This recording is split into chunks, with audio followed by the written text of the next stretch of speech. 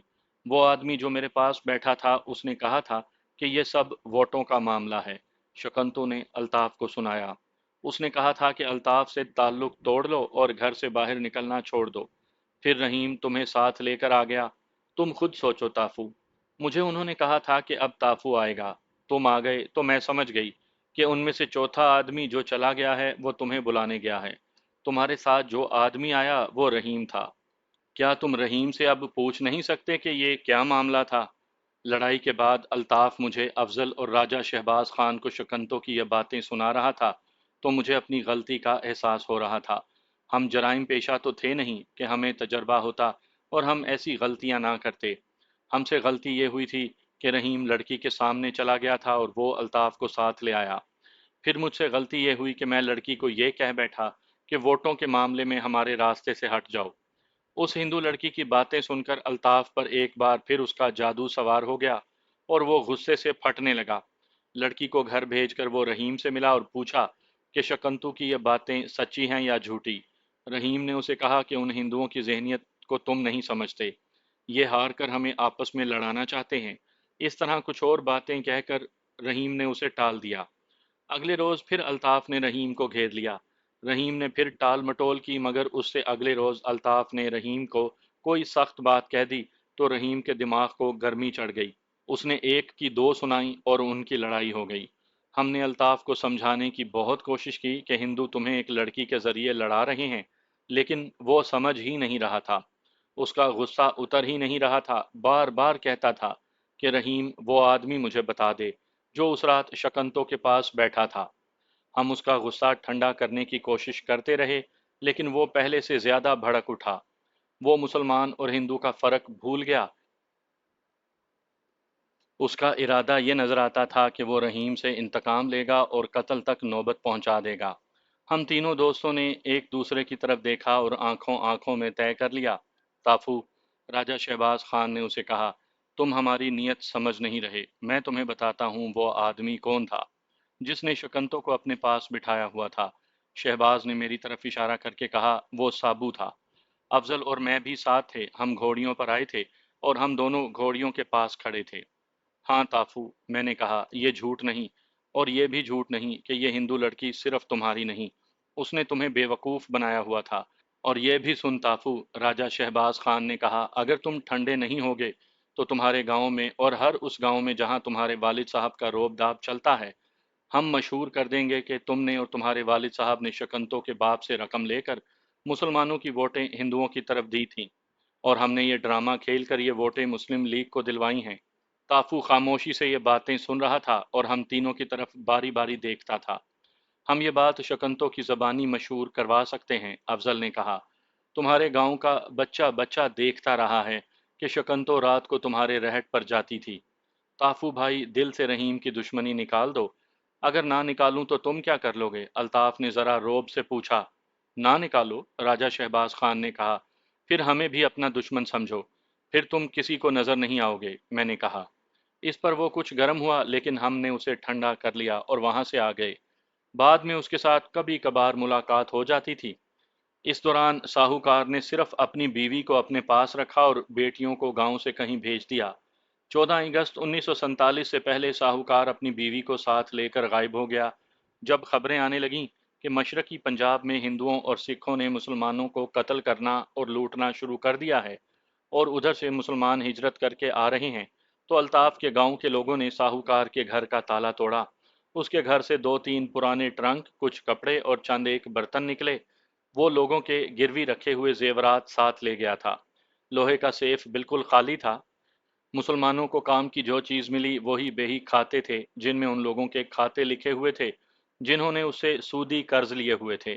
مقروضوں نے یہ کھاتے جلا ڈالے اور قرضے معاف ہو گئے۔